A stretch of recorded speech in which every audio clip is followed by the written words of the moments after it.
morning everyone. Mga kasat puno, good morning dia guys. Mga kasat puno no, nako ipakita sa inyo karon. Nako ipakita nga magbungkag ng electric motor. What's alert?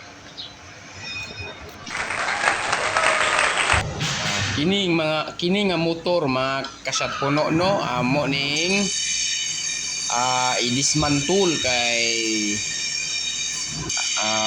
guba ni siya mga kasat puno.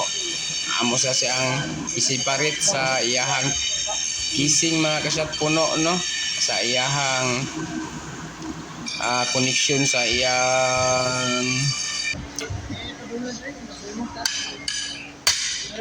mga kasano dagting no, dagting. Kini siya is amo ni siyang isiparit, amo ni siyang bungkagon mga kasat puno no. Kauban na mo ang mga co-workers, mga pari, mga maintenance team mga kasat puno no. Amo ning gitabangan sa maintenance team. Para amo ning siyang isiparit, amo ni siyang bungkagon no. Nakuha na ang kato mo ang gikonan og bolt mga kasat puno. Grabe ka baga mga kasat puno. Among paring Chochor, tagam. Mao ni siya ang katong paggikuha na mo nga nakadikit na siya anak mga kasat puno, kana nakadikit na siya diha. Dayon amo na di siyang gilimpyuhan. Among gi banat-banatan para manggawas. Uy, si sat puno. Nagkuan man din si sat puno di ay nag-extra man din si sat puno para makuha tong hugaw sa sulod. Sat puno. Kayod lang sat puno.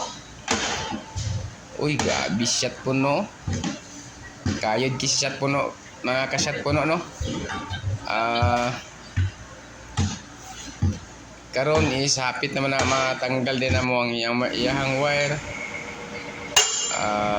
Kana mga kasat puno no, da tanggal na gyud, nasiparit na namo, itanggal na mo to ang iyahang impeller.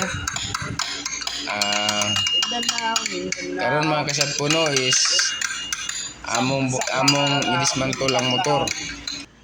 Ang ilahi na mo ang rotor o stator, mao ni ang stator mga kasat puno, mao ni iyahang rotor. Dili ipakita ang buwak. Ini rotor ni siya mga kasat puno.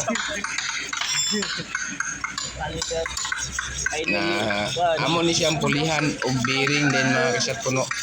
Once gali nga ma-pull out na mo ang iyang motor, amo ni siyang pulihan og bearing. Amo ni siyang servisingan, among limpyuhan para sa bag-o siya pagbalik namo mga kasat puno. Gitabangan na mo sa mga maintenance team para dali ra mahuman kay needed magid siya ibutang na rin dito sa amuhang makina dapit para makasuyop siya guhugaw na sad mga kasat puno. Kini mga kasat puno is gitanggal na namo no. Mao ni siya ang terminal block diak dito ka mo splicing mga kasat puno, dito ka mo connect. Para mga kasat puno, ang bearing among tanggalon ang bearing sa rotor. Pulihan na mo ning duha ka bearing kini. Duha ka bearing among pulihan mga kasat puno. Kay para kondisyon gyapon kaayo pagbalik na mo. Kini siya mga kasat puno no, mao ni siya ang rotor. Stator ni siya mga kasat puno, sorry kaya. Stator din ang iyahang mao ni ang stator, ang ihada yung terminal block. Diya ka magkuhan sa connection, tapping,